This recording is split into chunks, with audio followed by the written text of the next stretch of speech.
This is CBC Nova Scotia News.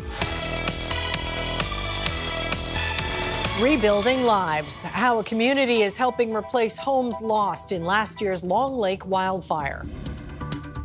Star Wars, Halifax stargazing facility sparks backlash among neighbors. And Halifax singer Lindsay Meisner celebrates breakthrough ECMA win after years of adversity. It's weekend time. Saturday certainly the pick of the weekend with some sunny breaks in the mix. Turning wet for Sunday. Your full forecast is coming up. Good evening. Less than a year after the devastating Long Lake wildfire destroyed 20 homes in West Dalhousie, a community project is helping families rebuild. As the CBC's Ben Dorman reports, a massive crane helped deliver a fresh start.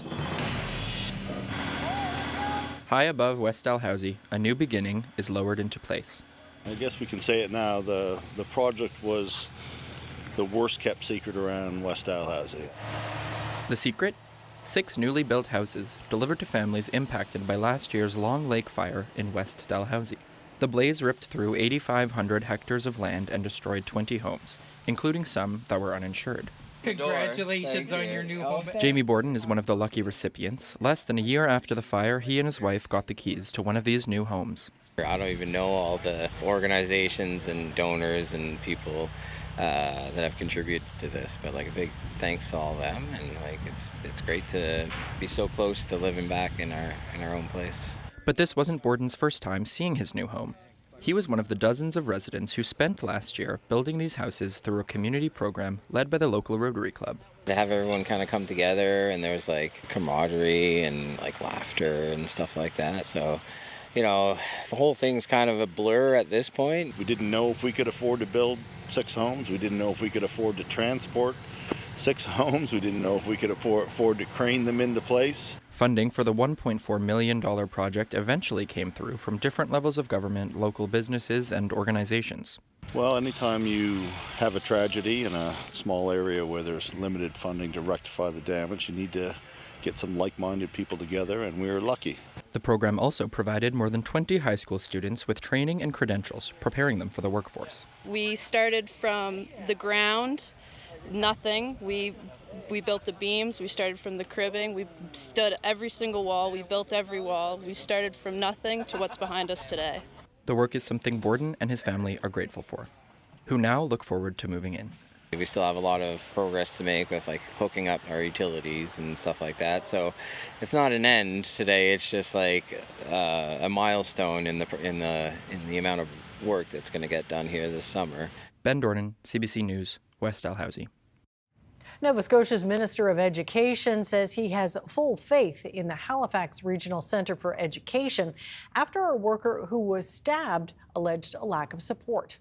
Brendan McGuire was asked about the case of Angela Light, one of 2 employees who was stabbed by a student at Charles P. Allen High School in 2023. Light spoke out earlier this week in an exclusive interview with CBC News. She said HRCE has withheld wages and pension contributions since she went off work after the attack. McGuire said he could not speak to the specific human resource situations. I have a lot of confidence in the regional centres and their ability to support their employees. They've done an incredible job. I can't speak to the specifics of this case. This case is horrendous. It really is. But when it comes to the RCEs, I have the full faith in them. Light has since received an outpouring of support, but she says she has not heard from anyone within the HRCE or McGuire's department. A number of residents on Dutch Village Road in Halifax were allowed back into their homes this morning after overnight work to fix an unstable crane. About 100 people were evacuated Thursday evening when bolts sheared off the crane. 2 other cranes were brought in to do repairs last night. Halifax Fire says those repairs were completed by morning. An on-site safety officer with the Provincial Department of Labor verified the engineer's report that the crane had been repaired and is stable. Some Halifax residents are fighting a proposed stargazing park in their neighborhood. They say the project would harm the quiet community. But its owner says its scale has been exaggerated. Haley Ryan has that story. Earlier this year, Halifax approved a stargazing facility here on Big Lake near Peggy's Cove.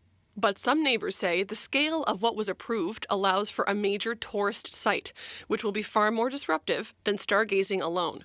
It's just very big, and I don't see how it fits inside our small, rural, low-density community. You know, we came there for the wilderness. An observatory is now in place, and the development agreement allows for 12 cabins, bunkhouses, tent sites, a cafe, walking trails, and a lodge that could be rented for events.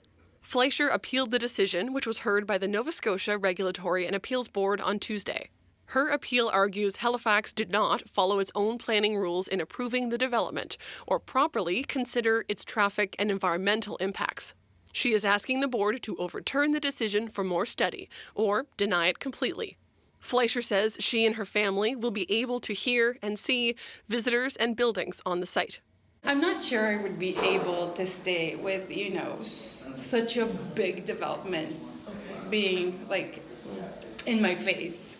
John Reed, an astronomer leading the Stargaze Nova Scotia project, says neighbors are overstating the scale of the development. They want to keep their area quiet and peaceful, and we want this area to remain quiet and peaceful as well. So our goals on that matter are completely aligned. Reed says he does not envision renting the site for weddings and has told the city there would be no loud music at any time. He also hopes the project will benefit the community, which Reed says is a unique dark sky area just a half-hour drive from Halifax. It's a precious resource we have here in Nova Scotia, and our job is to, for one, preserve that, and two, inspire people to get into astronomy and learn more about our place in the universe. If the appeal is dismissed, Reed says the project would likely be done in phases. He does not have funding in place yet, but plans to look for private and government sources. The board is expected to deliver a decision within the next few months. Haley Ryan, CBC News, Halifax.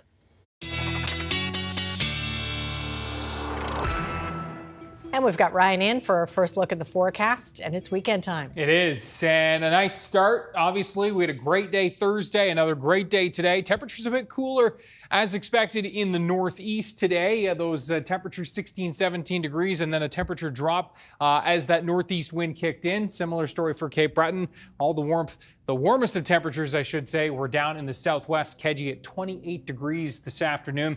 As we look at the winds for Saturday, they're going to be in from the southeast, so the coolest temperatures will be along the Atlantic coastline on Saturday. Warmest inland, that's where we'll be riding into the 18 to 22 range. Cape Breton, nicely into the mid-teens for tomorrow. And again, the cloud cover likely dominating on Saturday, but some solid sunny periods. Sunday looking damp. We've got clouds. We've got periods of rain, especially into the later part of the day. Temperatures set to range between around 16 to 20, 21 degrees. A cool down for Monday, but recovering summer-like temps mid next week. We'll talk about that coming up. We sure will. All right, thanks, Ryan. Thank you. The federal government's one-time GST rebate top-up began landing in some bank accounts today. The top-up is part of the transition to Canada Groceries and Essentials benefit, which begins in July. Today, 12 million Canadians, including 5 million Ontarians, will receive a first-time increase in what's called the Groceries and Essentials benefit. The federal government has said the groceries benefit will boost what families and individuals receive quarterly. It will amount to a maximum of about $700 per year for individuals and as much as $1,400 for a family of 4. StatsCan released its latest employment numbers today, showing jobs shot up by 88,000 in May. That's much more than the 10,000 predicted by economists, and that's pushed the employment rate down about a third of a percentage point to 6.6%. Most of that job increase is in full-time work, boosted by a surge in the construction sector. A Halifax singer is sharing her story of resilience after a breakthrough moment in her career at the East Coast Music Awards. As Gareth Hampshire tells us, her win is the result of years of work, including battling through some hard times. Overcoming mental health and addictions, working 4 jobs at once. It's all built up to this moment for Nova Scotia singer Lindsay Meisner. I've been doing this my whole life. This is all I know. This is who I am. She's still celebrating her East Coast Music Award win for R&B and Soul Release of the Year. I don't think I've actually taken it in yet, or I guess I'm experiencing what they call imposter syndrome. I don't actually realize what an accomplishment this is. It's a big one considering the challenges she's faced. I feel like I am a perfect example of resilience. I do not stop. I refuse to stop, because any time in my life that I have stopped, for lack of a better term, nothing has happened. My life went downward. Her song, I Saw an Angel, is a tribute to her late Aunt Tishy, who helped raise her during her teenage years and gave her guidance she still holds on to. There's always something going on in my life that I can't control and I have to fix. That's just the cards I've been dealt, and I always call upon her to help me, to guide me through things, and I believe that she does.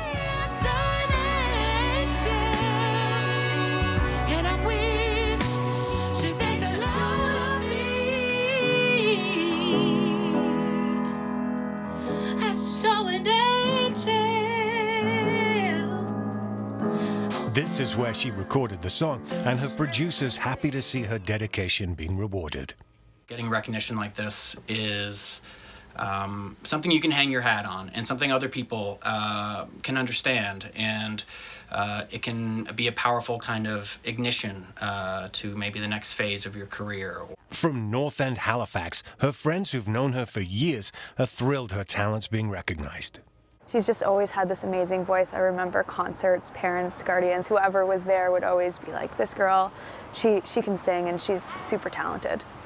Meisner also helps others overcome challenges of their own. She still works as a shelter coordinator for the Catholic Church, where she helps find housing for people. Most recently, she worked with a Grammy Award-winning Nashville producer on her latest song, Feelings. She hopes her story can inspire others. I face challenges, but it doesn't stop me, and that's the difference. So if someone tells you no, you turn it into a yes somewhere else. Gareth Hampshire, CBC News, Halifax.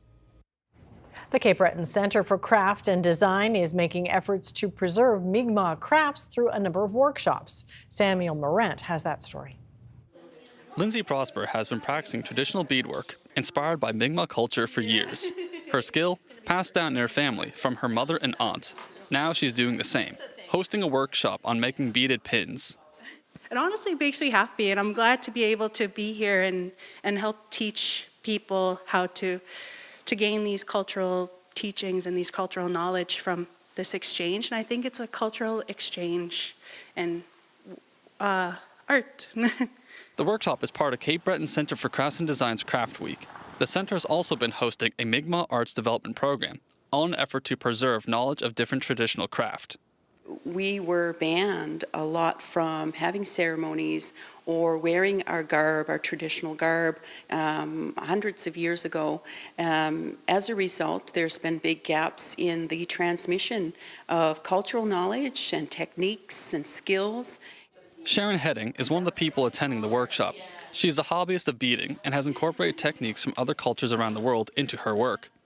I think it's really exciting. Every culture has beading of some kind, and the traditional Mi'kmaq beading is so beautiful and so connected to the community and what it does. So it's really nice to see that bit of history and how far it goes back, and then to know it connects to so many other cultures. That deep-rooted history comes alive in Prosper's designs, which are heavily inspired by nature, using materials like birch bark, and includes different petroglyph designs on the pins. Prosper incorporates the idea of two-eyed seeing into her work. So you have the Western knowledge and the Indigenous lens. So you have the beads. Obviously, it's not something that we would have technically done, and it's modern technology. The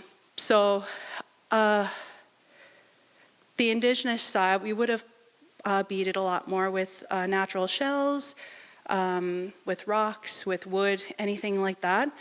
Prosper says she is glad to see people of different walks of life taking part in the workshop, ensuring the threads of Mi'kmaq history remain unbroken for generations to come. Samuel Morant, CBC News, Sydney.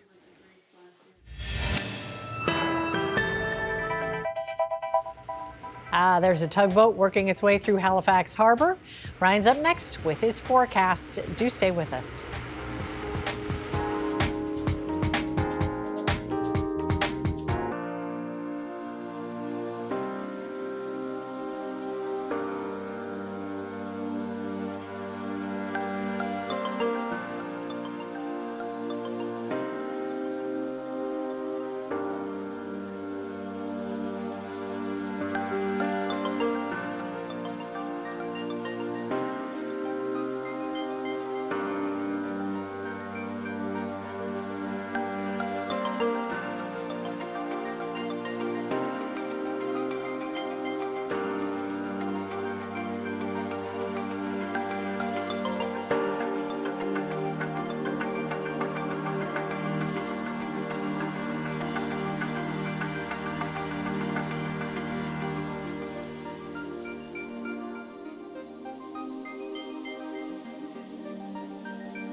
And Ryan has come back for his full weather forecast. So Saturday sounds like the day to get out and do stuff. Yep. Sunday, maybe clean the house inside. Yeah, and I don't think that Sunday's going to be a washout.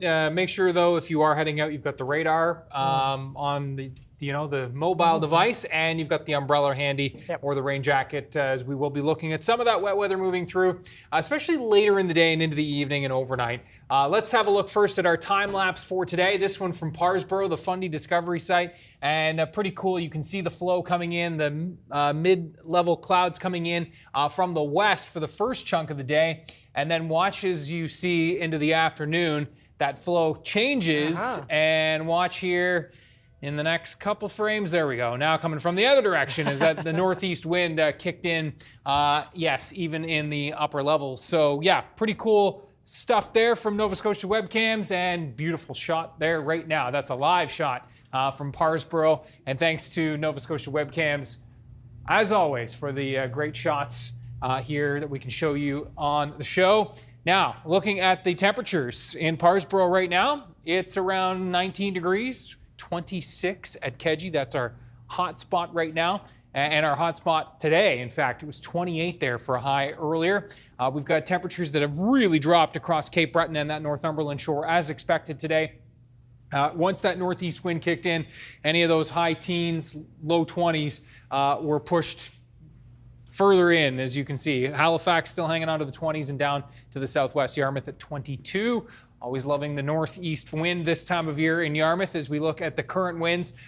Sustained in the 15 to 20 kilometer per hour range generally. Not too gusty out there. As we look at the weather systems map, there's the frontal boundary that did shift the winds and now holding hands with this next weather system. And that's what's going to be rolling in as we roll into Sunday primarily.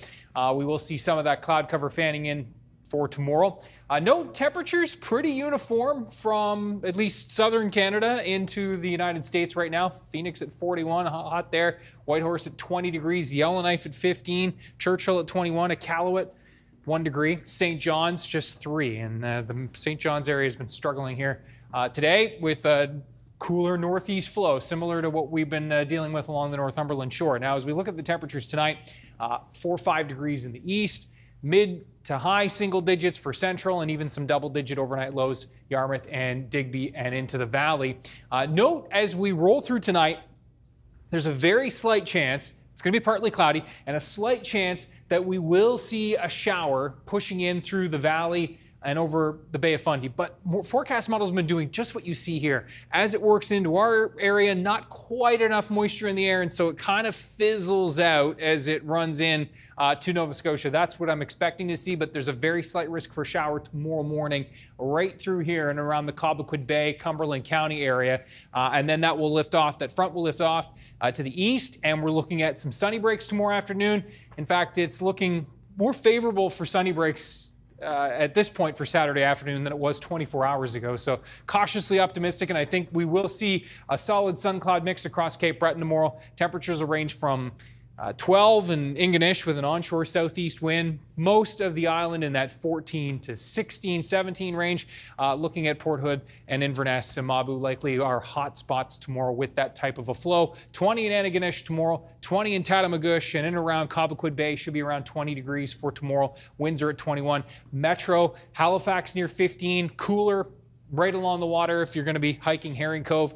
Just make sure that you're preparing for those onshore southeast winds.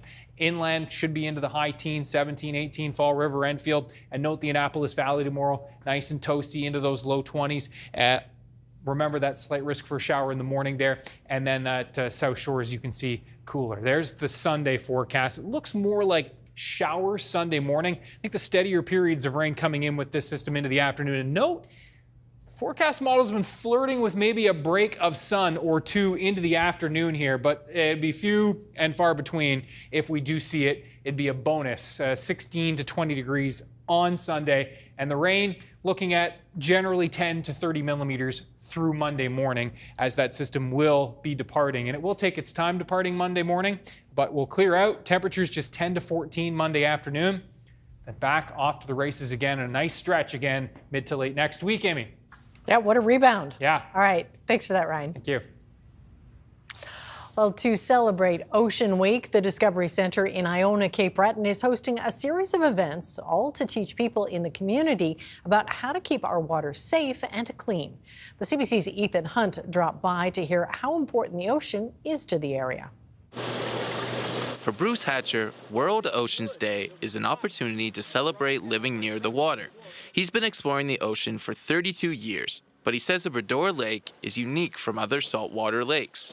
It's 267 meters deep at its deepest point, which is really unique. To have that depth of water inland. The estuary stretches 71 kilometers, circling around the hills of Cape Breton. But nestled in the mountains is the community of Iona. That's where you'll find the Eros Namara Discovery Center. Hatcher is a volunteer there. He says the Bredor is home to critters you would normally see in more northern areas. There are parts of the lake that are remain at about 3 to 4 degrees temperature all year long, and so Arctic species can complete their life cycles here. But also, there are lots of places that are shallow and warm. Hatcher will also lead a forum to explore how they can keep their water healthy. World Oceans Day is about one ocean, and for all of the oceans of the world to be healthy, then you can't have a whole bunch of parts that aren't healthy, because they are actually communicating with the parts that are healthy. This Bredor Lake is a bit of a microcosm of that. Hatcher says while the lake is healthy, it's important for people to know how they can maintain that. Students from the Waikagama Education Center came to the Discovery Center on Thursday to learn how they can help keep the water healthy, like looking at the plant life, smelling the water, and making sure it's clear. There's a lot of bad things happening to the ocean with pollution and all of that. I mean, it's important to keep care of the one thing that's been supporting us since the dawn of time. 8th grade student Robinson McKeegan and his classmate Christina McCowder have spent their whole lives around the lake's coast. I learned how to do like all that water testing and stuff, and yeah, that was really cool. The Discovery Center will hold a shore cleanup, a market, and a film showing over the weekend, all before World Oceans Day on Monday. Ethan Hunt, CBC News, Iona.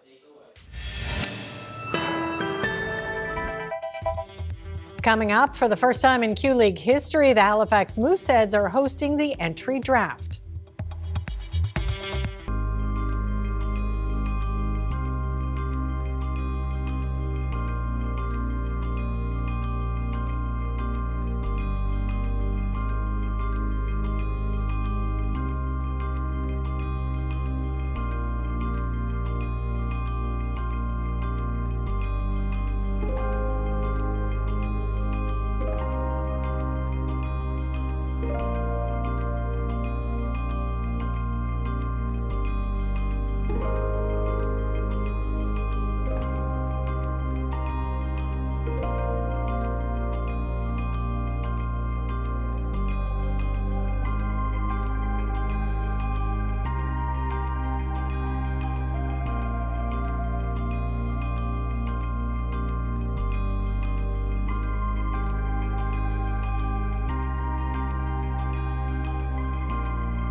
The 2026 Q-League entry draft is Friday and Saturday night here at Scotiabank Centre. It is the first time Halifax has hosted the event. And for more on this, we're joined by Halifax Mooseheads owner Peter Simon. All right, so the stage is literally set behind us. How big a deal is this for Halifax to have this happening here? We're very excited. It's the first time in 32 years we've hosted the draft. So it's just in a very exciting time for the city, our fans, the league, our teams as well in the league, and for Mooseheads fans in the community. You're going to be able to see a great production tonight and hopefully a really compelling first round and then second to 12 rounds tomorrow. So it's a big deal. I mean, the impact it brings to the city, the amount of people that it drives, and with that too, they're able to see the beauty of what Halifax is and also just the environment that they could potentially play in if you're a player as well. So you've been to these drafts before. Talk to me about what it's like. Is there sort of stomach churning nervousness? Is there a lot of hype? What happens? So first of all, it's an incredible production. The league does a great job every year of really showcasing just the detail that they go into and also really mimicking what the NHL does with their draft. And every year is a bit different in terms of excitement, and it can be a bit long in the first round, but at the same time there's a lot of great things that happen, trades that happen, teams that move up to pick earlier than what they were anticipated doing, teams that move down. So it's really interesting. And then for the most part, nobody really knows what's going to happen. So it's really like in the moment as well. And then, of course, like every year we have different prospects. So some years you have, some generational players that are being picked, and this year there's some very good players as well that are going to be here as well. All right. Well, who is causing the most buzz going into this? Yeah. So I mean, at the top of the draft, one thing with this draft is we feel, at least with our team, that it's a very deep draft. So there's a lot of good players. So we're very excited to see like the depth of this draft, specifically with the players. But I mean, the top 3 to 5 players on the board are, I would say, maybe consensus, but at the same time everybody has different rankings for those players as well. So we have our own internal board, but it's quite interesting because normally some years it's very standard to see who they have in the top 3 or 5. This year you might have the same players, but they might be in different orders as well. Well, 9 of the top prospects are from here in Nova Scotia. Yeah. In your view, what does that say about the local talent coming out of this province? I think it's incredible. If you looked in the last 20 years, I mean, between all the NHL guys that played here, and then there's the generational guys, but there's even the guys that are in the NHL now that have played here as well. So it's very exciting to see, and I think it speaks to the caliber of like what Hockey Nova Scotia is doing and what Hockey Canada is doing as well to support the kids. But it's very it's great to see. And then I think this year, with the NCAA rule change that happened about a year and a half ago or 2 years ago. We're getting a lot of access to American talent, which was really never the case for a long time in the CHL. So we're very excited to see what that brings as well. Now, your team has 14 picks and 3rd and 7th going into this first round. What kind of position does that put the Mooseheads in? It gives us a lot of flexibility, which we're very blessed to have. So yeah, we have 3 and 7, and we have multiple second-round picks as well. So it's going to give us a lot of opportunity to move up, move down, stay where we are. It just provides a lot of optionality, which is really good to have if you're a team, because sometimes you might have, not enough picks. And we always say that, draft picks are like some of the best assets to have, because those you can move for players, you can pick. It gives you a lot of flexibility. So it'll be. And by the way, it's great that we have this many assets in a year where we're hosting as well, which we're very, very excited. I know you don't want to show your cards, but is there anybody that you think would make a really good addition to the team? We have. I'll give you a bit of insight just to say that we have a couple guys that we're very excited about. If they're there, then we may pick them. So we have a couple guys that we've been talking about the last couple of days, which we're excited about. Specifically, that we think maybe other teams aren't looking as closely on. So. Some sleepers. Yes. Yeah, that'll be the hope. But we'll see how it all unfolds. One thing as well with the draft is like every team, you might think one thing coming into the draft, you might have this amazing plan, and then because it's so fluid, like you constantly have to have plan B, plan C, and you constantly have to iterate. So Cam and Ali and our whole staff do a great job of that throughout the entire year. Is there any particular puzzle piece you need to make the team stronger going forward into next season? So now we're in sort of a different phase of our team than the last couple of years. This is really my father and I's first build as a team. When we acquired the club, we were in the midst of like a championship caliber roster, and then the last 2 years have been really sort of ground zero building the team. And I think the next couple of years we really want to, put our best foot forward to really have contending teams. So it's just a little bit of a different mentality as you go into the next few years, just in the caliber of players we're looking for and sort of the results that we want with our team versus sort of the development phase that is the rebuilding phase of junior hockey. Lots of empty seats here now, but it's going to be pretty full with fans. Free tickets, if you can still get some. What can the fans expect? What kind of experience are they going to have? Just a top A-plus caliber showcase that's similar to what you'd see in the NHL, and then some very compelling events throughout the draft. And you could go get your tickets on Ticketmaster as well, and they're free. So I'm very excited about that as well. And tonight we're expecting hopefully close to a sellout to maybe a sellout. We'll see how it goes. And then tomorrow also a good crowd. All right. Well, best of luck tonight and going forward. Thank you so much. And thanks CBC for all your coverage and your support.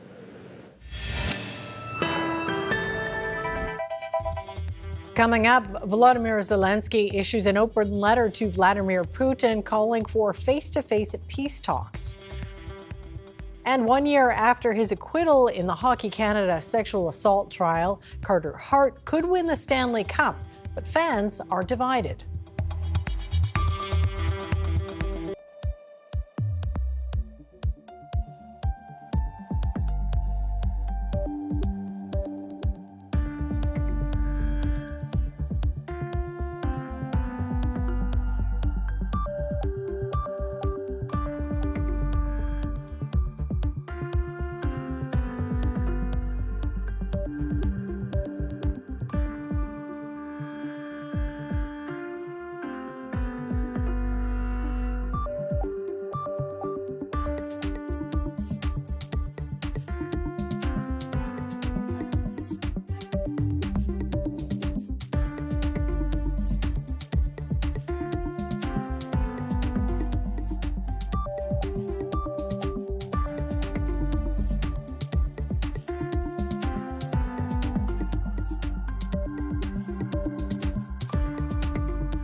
Welcome back. As we told you earlier, the Liberal government's one-time GST rebate top-up has started landing in some bank accounts. It's part of the transition to the federal program, Canada Groceries and Essentials Benefit. As Olivia Stefanovich reports, some critics say it doesn't go far enough.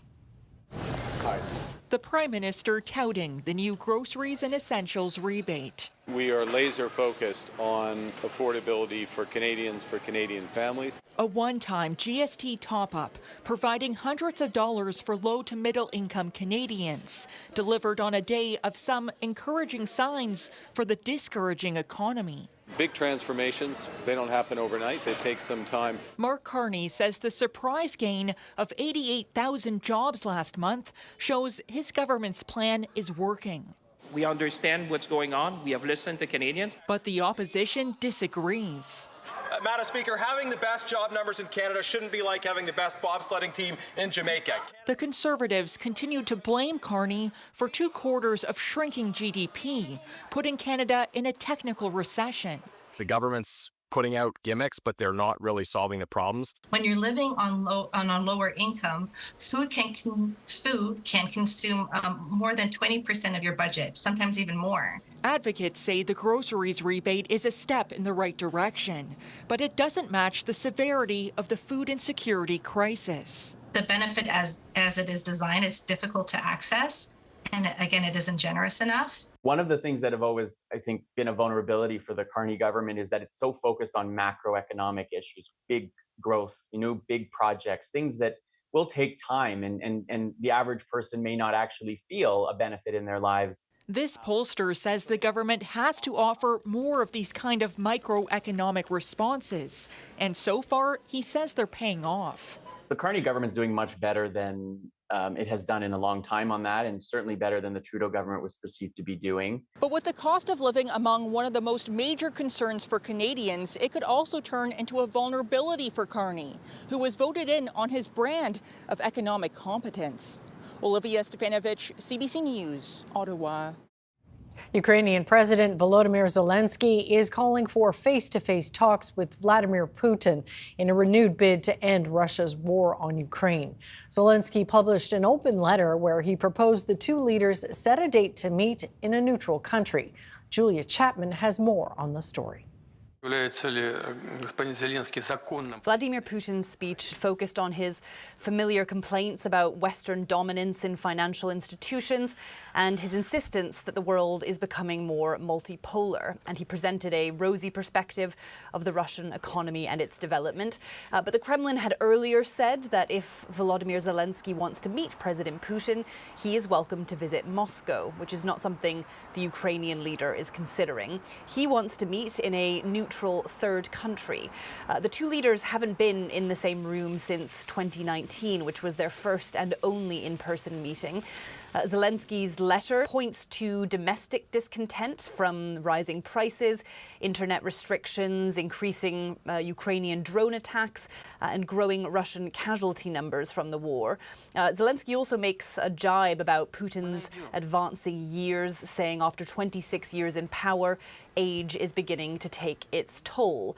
His main message, though, is that the two sides should come to a ceasefire and then the leaders should meet in person, particularly because, as he says, America is distracted. Zelensky writes, "We see that the U.S. is fully focused on the issue of Iran, and it would be wrong to simply wait until the war in Europe returns to the center of its attention. Ukraine proposes ending this war through direct engagement between us and you." In response to this letter, President Donald Trump says that the U.S. deserves some of the credit if the two meet. He says it would be great if they did so, but he also insists that both sides need to compromise. Ukraine has been striking deeper into Russian territory with its drone attacks, inflicting damage on its energy infrastructure, including at an oil depot near St. Petersburg, as this economic forum got underway earlier this week. Today, Ukraine says it carried out strikes on 5 cargo ships in the Sea of Azov that it claims were stealing Ukrainian grain. But while Moscow may be under some pressure on the battlefield, few experts believe that President Putin will end this war before he sees a benefit to doing so. Julia Chapman, CBC News, London. Air Canada is joining a handful of European carriers, telling customers not to worry about reports of jet fuel shortages. And as Ines Haydari tells us, despite ongoing energy issues, the airline says they won't affect air travel this summer. Jet fuel shortage? Air Canada says don't worry about it. More than a month after the International Energy Authority warned Europe could run out, Air Canada emailed customers to say there is no fuel shortage affecting our operations, including across Europe. You as a customer better be alert. Trying to assure customers everything is fine surprised this industry expert. I have never seen an air carrier come out, particularly at the start of the busiest season, and say, don't worry about fuel. I suspect part of the reason they're coming out with this message right now is they have seen a downturn in what they had expected. The airline told CBC News demand is still strong for Europe. German giant Lufthansa also said it's confident there's enough fuel for the summer. And Ryanair, which carries the most passengers in Europe, told investors there are almost zero concerns over fuel supply. After shipping through the Strait of Hormuz stalled and squeezed fuel supplies, producers in the U.S. and Africa increased jet fuel output. So prices dropped substantially over the last month, though still higher than before the war with Iran. Supplies are dropping. Fuel experts say this can't hold. When those inventories start getting to really critically low levels, that's when there is perhaps the aha moment. And when we get that, it's going to be too late, and we really could see prices ripping higher from here. Air Canada told CBC News, despite an unpredictable situation, it doesn't expect to change contingency plans. And this expert says it'll probably be okay this summer. If the fuel becomes any kind of an issue, well, the Air Canada planes will get filled first. That doesn't mean the skies are clear. Both Canadian and American airlines might have enough fuel, but as costs stay high, less profitable routes are still getting canceled. Ines Haydari, CBC News, Calgary. As the Las Vegas Golden Knights battle the Carolina Hurricanes in the Stanley Cup final, their goalie is the focus of some backlash. Carter Hart was one of the men acquitted in the Hockey Canada's sexual assault trial a year ago. But as Karen Pauls tells us, despite the not guilty verdict, some fans don't think he should be playing at all. The booing started early in Game 1 of the Stanley Cup Finals. The chanting followed. Carolina Hurricanes fans expressing what many survivors of sexual assault say they're feeling as they watch goaltender Carter Hart on hockey's biggest stage. It was really nice to see the Canes fans chanting "No means no." It shows that the fans are now starting to realize that the NHL isn't really holding anyone accountable right now. Hart was one of 5 players from Canada's 2018 World Junior team acquitted of sexual assault in a high-profile trial. A woman known under a publication ban as EM said she was sexually assaulted for hours in a London, Ontario hotel room. The judge ruled the prosecution had not proven its case beyond a reasonable doubt, and the allegations lacked sufficient credibility to warrant conviction. When the league cleared them to play, Vegas signed Hart to a 2-year, $4 million contract. Fans, by and large, want to see their team win, and I think a lot of them rationalize that, well, they're happy he's playing well. But there are a lot of fans, too, that probably may take Hart's side, and you could say, well, the courts didn't find him guilty, so why should I blame him? But for some, it's about more than the verdict. This law professor, one of many writing about the case, argues the NHL should hold players to a higher standard. Do we need a stricter morals clause or something in our contracts? Because again, it's about more than just being found not guilty in a criminal trial. It's about, are you a good role model? While the debate follows Hart off the ice, his success on it has been undeniable. With his team pushing hard for the Stanley Cup, Hart is in the running for the Conn Smythe Trophy, awarded to the team's playoff MVP. But he's also a lightning rod for controversy. Karen Pauls, CBC News, Winnipeg. A bit of a scare this morning for the astronauts on the International Space Station. NASA ordered its crew members to briefly take shelter in a docked capsule because of an air leak. Station Houston on Space to Ground 2 for all USOS crew members. Needs you to execute EMER procedure 3.4. Crew Dragon established safe haven. The leak was on the Russian part of the space station. 3 Americans, 1 French, and 1 Russian stayed inside the Crew Dragon capsule, while 2 Russian cosmonauts worked to fix the leak. NASA officials say the decision was made out of an abundance of caution. The crew aboard the International Space Station has since resumed regular operations. The section with the leak has been dealing with cracks and other issues for years. Both space agencies are working to resolve the problem. Now to a world first. Researchers at the University of Cambridge say AI has given them a big boost in developing new vaccines. The team says a key component was developed by AI and then trialed on people. The AI vaccine could protect against a large number of viruses and potentially prevent pandemics. It's still in the early stages, but is engineered to work on all coronaviruses. The team says AI allows researchers to get ahead of the curve and protect against new outbreaks. A BC charity says it has been forced to cancel its World Cup ticket fundraiser after FIFA's lawyers accused it of infringing on its trademark.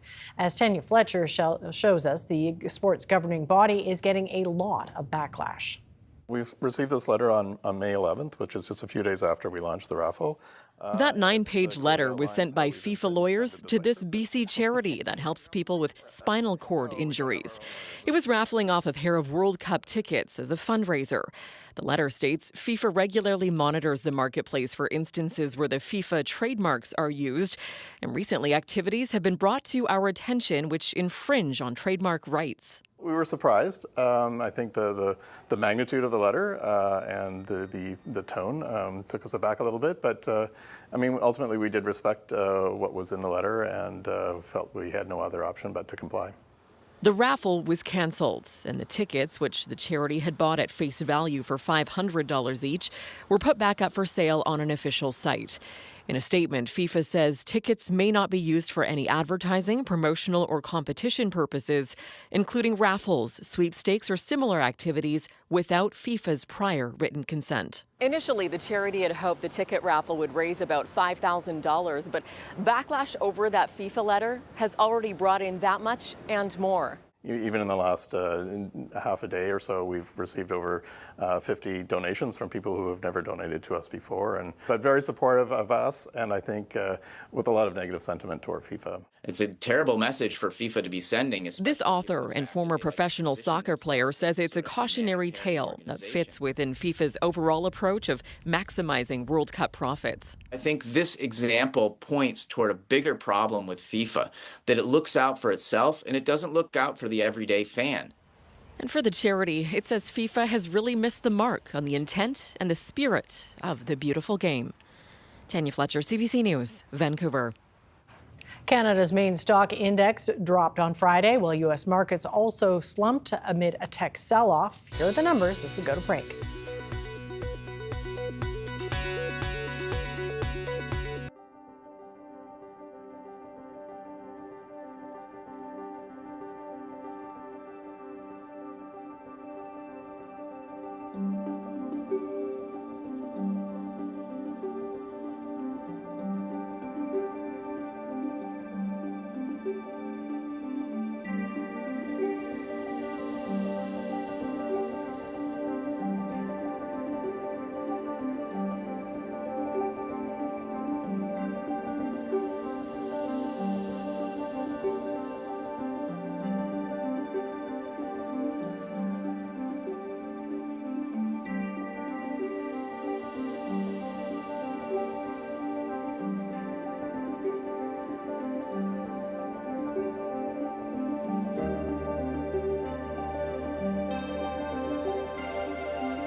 And we're back to wrap things up. So as we head into the weekend, of course, you always have a beautiful photo for us at the end of the show. What you got? Have a look at this one. We're going to go to the beautiful LaHave. And this one is sent in from Middle LaHave, in fact. And a beautiful shot from Karen, an evening shot.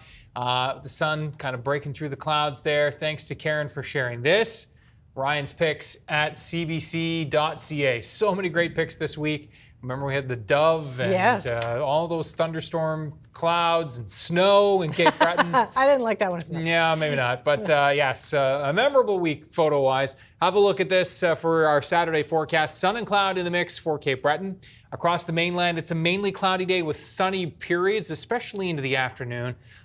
Temperatures right around the mid-teens, closer to the Atlantic coastline. Our warmest temperatures will be from the North Shore across through around Cobequid Bay and into the valley.